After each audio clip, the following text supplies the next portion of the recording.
Let me say this about Doc Rivers. All right, I think Doc Rivers is a good person.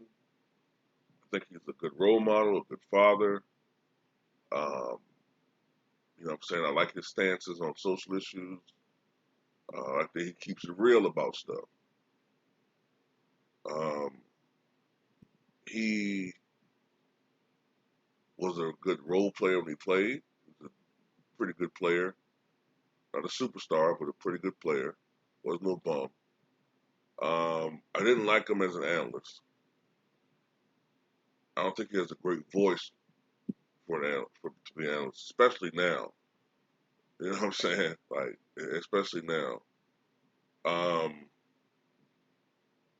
as a coach, he is historically significant. He was only the fourth black coach to win a championship behind Bill Russell, then Al Attles, then Casey Jones. He was the first black coach in 22 years to win a title. Okay, so and he has a really good win percentage as a coach. But that's why I said the other day in Tiki TV's live stream that winning percentage isn't everything when it comes to judging a coach. It's not. Bill Fitch only won 46% of his games as a coach, but he's considered one of the 10 greatest NBA coaches of all time because you have to look at the teams that he coached. You know, Bill Fitch, with the exception of that time when he was playing with the Boston Celtics, and even then, his coaching was part of why Larry Bird had that work ethic. He credited Bill Fitch because Bill Fitch used to be a drill sergeant in the Army. But Bill Fitch was the coach of that team when they had that turnaround from 29 wins to 61 wins. And then the next year they won the title. Okay? But Bill Fitch always went to terrible teams. And his MO was that he would turn around those franchises. Okay? He would make them playoff contenders. And he would build a winning foundation and a winning culture, or at least give the fans hope. That's why he's one of the greatest coaches of all time, despite the fact he has a losing record. So sometimes you can't look at the record. You got to look deeper than the win percentage. And the thing with Doc Rivers is this: there's always been criticism, of him as a coach. Now, I'm not even going to touch the 3-1 yet, okay? Because I don't want to just use that. Start at the beginning, okay? Doc Rivers first became a coach in 1999. He became the coach of the Orlando Magic. He took over from Chuck Daly. At that time, I think Chuck Daly was starting to have health issues at that time. Now, Doc Rivers won Coach of the Year his first year. They only went 500, but a lot of people feel like they overachieved, you know, tremendously. There really weren't no stars on that roster. I think the only guy who was a star at that time, well, he wasn't a star then. He would become a star, was Ben Wallace. You know what I'm saying? Ben Wallace was on those Orlando Magic teams. But many people felt like, look, because that Atlanta Magic team still didn't make the playoffs. I understand why they gave it to him because many people felt like that team overachieved, but most people felt like that the Coach of the Year award should have went to Phil Jackson because the Lakers won 67 games that year and went on to win the championship. But they gave it to Doc Rivers. But it should have went to Phil Jackson or maybe Larry Bird again or shit. Even if you want to talk about changing the culture of a team, maybe even Rick Allen of all people. But whatever. Later on, as the coach of Orlando Magic, they make the playoffs. That's when they have Tracy McGrady, and they're playing the Pistons. All right, this is before the Pistons became great. Tracy McGrady and Doc Rivers and them get a 3-1 lead. I think this is the first year they expanded the first round from best of 5 to best of 7. So they had a 3-1 lead.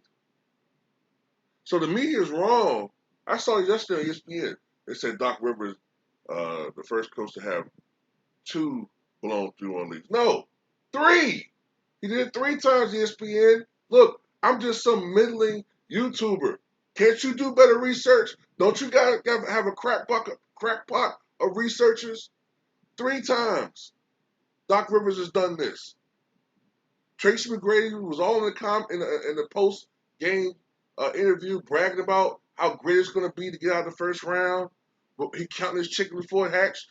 The Pistons said, "Okay, really, nigga? Okay, we're gonna show you."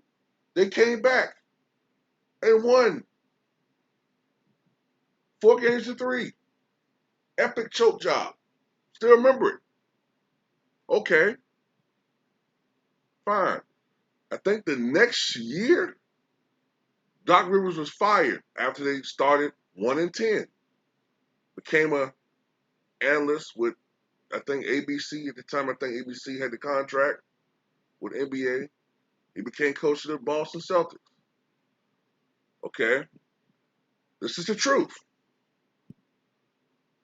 If it weren't for that front office trade, the one great move that Danny Ainge made, bringing in Kevin Garnett and bringing in Ray Allen and solidifying that bench, and also bringing in Tom Thibodeau. If it wasn't for these moves, Doc Rivers' legacy would be totally different because his ass was going to be fired. Because if you remember anything about the Boston Celtics, the first 3 years that he was the coach there, they sucked. Did they not win only 25 games, I believe, in 2006, 2007? People remember that? So it wasn't Doc Rivers' great coaching. It was the talent. You have Kevin Garnett, Ray Allen, and Paul Pierce. Pierce is in his prime. Ray Allen is just about in his prime. Garnett, you could argue, was starting to get on the downside, but he still had a lot left in the tank. Couple that with a rookie Rajon Rondo. Oh my God. And even though this team won 66 games during the regular season, guys, they got forced to a game 7 in the first round against the Atlanta Hawks. The Atlanta Hawks. So think about it. Doc Rivers almost blew it that year as a coach. Then the next round of semis, they were forced to 7 games with the Cleveland Cavaliers. The Cleveland Cavaliers with LeBron James. This ain't GOAT James at the time. This ain't GOAT James. This is the team that, yeah, they went to the finals the year before. True. But that Celtics team should have beat the shit out of that team.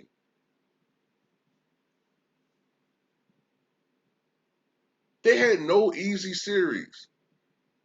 And oftentimes it was the defense, which was Thibodeau's specialty, which won the games. And a lot of people were saying, look, Doc Rivers is the head coach. Kudos to him. But it was more Thibodeau. I used to be like, what you trying to say? Why you not trying to give the black man credit? Da, da, da, da, da, da, da, da. And for the most part, it is the case. But I'm going to tell you something, man, with Doc Rivers, at this point, hey, man, the evidence do speak for itself, man. He's a mediocre coach, elevated by the talent level he's coached. Shit, you could argue he's had more talent than D'Antoni.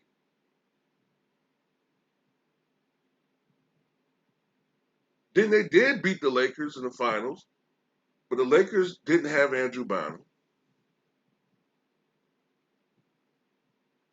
And then 2 years later, fuck that, before I even go there, The next year, okay, they didn't have Garnett, but and I think the next year Thibodeau was gone, and the next year, even though they didn't have Garnett, I still think that team could have beat the Orlando Magic. They lost in the semis.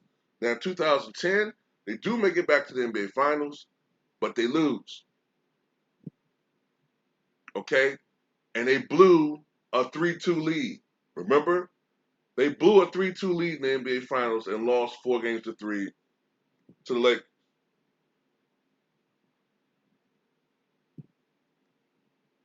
Now, afterward, Boston begins to decline, diminishes a franchise, a powerhouse, I would say, not a franchise. Now, they would have their moments, but it was more because of the intensity of Garnett, the clutchness of Paul Pierce and Ray Allen. You know what I'm saying? The play of Rondo. You know what I'm saying? I don't know, man.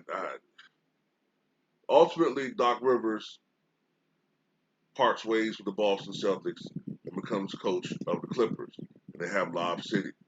Okay. Need I say more about disappointments? 2015, 3-1 lead against that Houston Rockets team.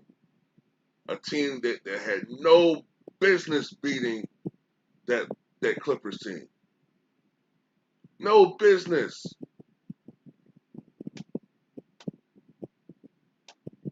And here we have today.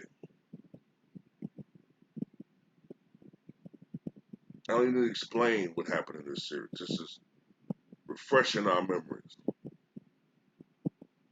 Look, most teams historically don't come back from a 3-1 deficit. It's it's actually hard to even force a game 7 after being down 3-1. So the comeback from a 3-1 deficit is historic. Historic.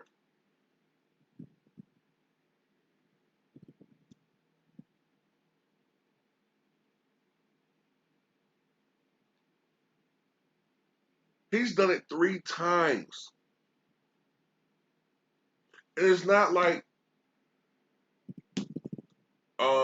it's not like, say for instance, that they're giving up these 3-1 leads to great all-time teams. You know what I'm saying? Paul Westphal giving up a 3-1 lead as a coach, and Charles Barkley, and giving a 3-1 lead to Rudy Tomjanovich and those Rockets teams with Olajuwon and Drexler. It's bad, but look who you're giving up to, the eventual NBA champions. The Philadelphia 76 and 81 blowing that 3-1 lead against Larry Bird and Boston Celtics in 81. Okay, it's bad, but you're blowing a lead to an all-time great team that eventually won the championship. Okay? But my God, they're blowing leads to the 2015 Rockets and Denver. I'm not saying Denver's terrible, but Denver better win a championship at least, which I don't think they're going to do because I think LA's going to beat them in 6. That's what's the problem. And I don't know if there is something like maybe there is a Buffalo curse or something, man, because now the Clippers, going back to the days as the Buffalo Braves, are now 0-8 in situations where they could advance to the conference finals. 0-8. And at least in the 70s, when they were the Braves, they were losing to teams that eventually went to the finals. In 74, they lost in the second round to the eventual champion Boston Celtics. The same thing in 1976, the Celtics won the title. They lost to them in the second round. In 75, they lost in the second round to the then Washington Bullets, who were favored to win the championship, but got swept in the finals 4-0 by the upstart Warriors, who went 48-34 that year. But my problem is, Doc Rivers, look who the fuck you losing to, man. No, I'm sorry. At the end of the day, Doc Rivers has to be fired, man. He has to be fired. So I'm sorry, he has to be fired, man. To have 3-1 blown leads in your career? And we're talking about the Pistons, the pre-championship Pistons, the 2015 Rockets, and the Denver Nuggets. And they were heavily favored in this series. This is one of the biggest upsets.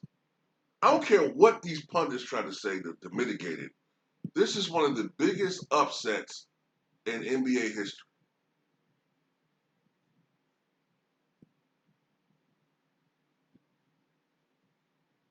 The Clippers were still, even though they were blowing that 3-1 lead, the Clippers were still, with the bettors, a 7.5 points favorite to win yesterday. And they got blown up by almost 20. They're a fucking disgrace. I'm sorry. And it's the way they lost. It's not even a hard fought, you know what I'm saying, scrappy, come from behind, nip and tuck. His teams are quitting. His teams, you know what I'm saying, were getting thoroughly outplayed in the second half. And I don't want to hear no excuse about, you know what I'm saying, he making some excuse about conditioning and, man, everybody got the same problem. Everybody knew the season was going to restart. Why is it that Jokic and the Denver Nuggets didn't have no issues with conditioning? Jokic came this motherfucker in the best shape of his life. LeBron James, like, he's in excellent shape. He's in his mid-30s. Nobody else complaining about conditioning. You lose now, so you got an excuse. I can't stand that shit, man. Oh, you know, my guys, we weren't in the best conditioning. I'm like, shut up, man.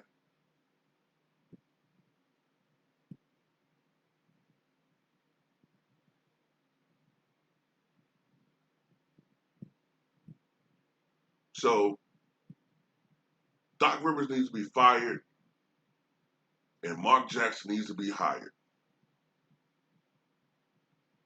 Give him a built-in opportunity, just like you give the others. You know what I'm saying? And Mark Jackson will, and I think he'll break that curse, because Mark Jackson was a winner, and you know what I'm saying, no excuses. So that's all I got to say. Tell me what you guys think.